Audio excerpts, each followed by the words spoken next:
What's up, people? Nature Girl 30 here, and as you can see, I did watch Raw, and man, I'm just tired. Literally, it just didn't do anything for me. The CM Punk segment, I am always excited about seeing CM Punk, but good grief, it did nothing for me this time. It really did not. And I guess because the fact I'm not from Chicago and I'm not a hockey fan, so I really don't have a clue of what they were talking about, and I really didn't care at all. And I'm really getting sick of Paul Heyman. I really am. I'm getting tired of him. It's just getting stale. I really wish they'd do something more with Ryback, but just not in this way. And with him being a mediocre bully is even worse. That's how I feel about it. And then you got the Miz's segment with Miz TV. And then having him try to talk to the Big Show and then having Stephanie interfere. Good grief. I didn't care much for this segment either. And mostly it's because there was really no interesting back and forth banter. The Big Show really hasn't said anything towards for anybody like in the past few weeks. And I really don't like this whole Stephanie McMahon Big Show angle. I don't like it because they're trying to make it like JBL and Shawn Michaels. That was pretty much that was an emotional roller coaster. You really did feel for Shawn Michaels, and he's good at telling a story. But the story made sense. He signed a contract pretty much stating that he has to do everything that JBL says. Now, Big Show has an ironclad contract that was pretty much already written, already done by John Laurinaitis before he was fired, and it's still valid.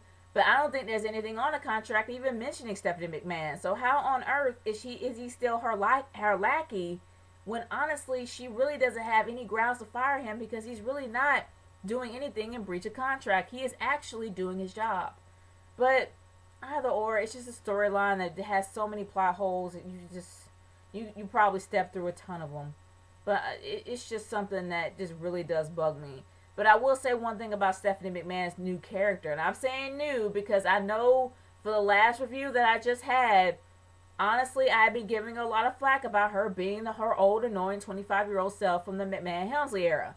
She's not becoming that so much. She becomes that sometimes, but she's more like her heel mom. Like, seriously, when Linda became heel, she's more like her now. I mix between her and her dad. So she's not as totally annoying. She's still annoying because she's always there, but she's not as bad. I prefer her to be behind the scenes and have Triple H take care of everything, to have her on the screen and Triple H. Because it seems like she's just way too pushy and she wants to kind of take over, but they both have huge egos. So honestly, it doesn't really matter. But I actually do kind of like her new character because she's a woman that you love to hate. And that's a best character to be. That's the best heel that you ever wanted. If you literally have an emotional attachment to this person to where you literally can't stand her, that's a good heel. That's an awesome heel. And I do like Triple H's new character. I really do. I love his new corporate character, his whole corporate sneaky character. I really do like it. But honestly, it just didn't make any sense to me for the opener.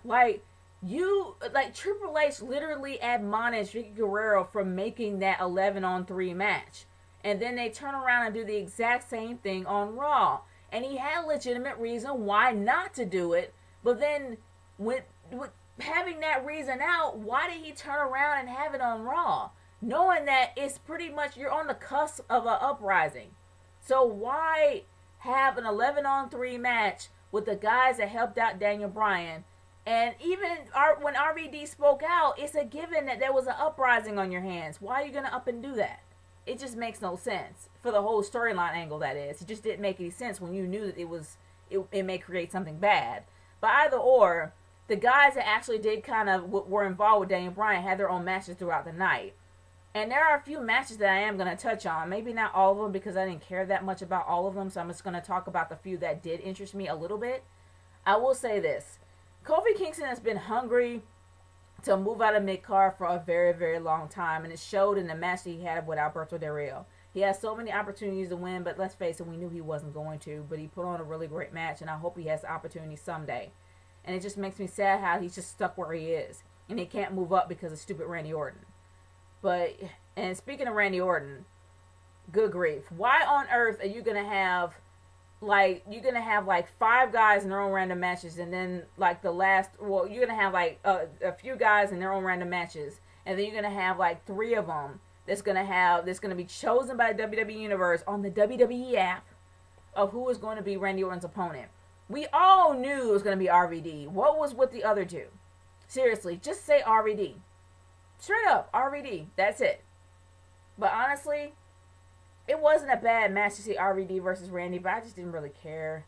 And then, Randy ended up becoming his whole psychotic self, and Randy's just starting to become like less, and you starting to become more desensitized to how he is and actually being interested in how he is. Like, his whole mannerisms, his actions, and the things he says, you're like, okay, that's just Randy. And you just lean back like, when is it over? Like, seriously, that's how it is. I don't really get excited seeing him come out anymore. It's just not a big deal to me. And Alberto Del Rio coming out doing the same old cowardly heel thing. Good grief. Can we just come up with an original idea with our heels, please? But either or, the match itself wasn't really all that bad. But I know that I've been getting a lot of flack about Fandango as of late, saying he has absolutely no chemistry in the ring. He kind of sucks overall, and he sucks when it comes to pay-per-views. But I will say that his match that he had with Santino Marella really wasn't all that bad. It shows that he's starting to improve a little bit more with his chemistry. But I think this is with Santino Marella. He has really great chemistry with all the wrestlers in the ring. This is how it's always been. And with him, he kind of didn't look bad all overall when he was fighting Santino. So it really wasn't a bad match to watch. I wanted Santino to win, but it was a given that he wasn't going to. Let's face it. Summer Rae is still making him look good, but at least he didn't look good overall. At least she didn't make him look good overall. He kind of improved a little bit. It wasn't all her. But moving on to the Divas. Total Divas needs to go. And the reason why I'm saying this is that the mid-season finale is over. They really need to start doing their own thing. The newbies really need to start discovering who they are in the ring by actually having an opponent that they can wrestle with. And then you need to start a feud with AJ Lee and Natalya. And it makes sense. And then when the whole Total Divas thing comes back, it makes sense to actually start that, incorporate that in the storyline. But at this point, with the season finale being done until November, you really need to start doing something with these characters and actually start having them go their separate ways and discovering themselves later on down the line. That's what you just need to do. That's just how I feel about it. But, so I didn't really care much about this Divas match at all. I really didn't care. I wanted to, but I just didn't. But, moving on from there, you got the Wyatt family versus the Primetime Players. Yeah. What are they doing with the Wyatts? Like, what are they doing with the Wyatt family? You had all this hype bringing them here. All this hype, these vignettes that you had for the Wyatt family for their debut. They finally made their debut. They're only on one pay-per-view, one feud with Kane. Now that Kane is gone, you have nothing to do with them.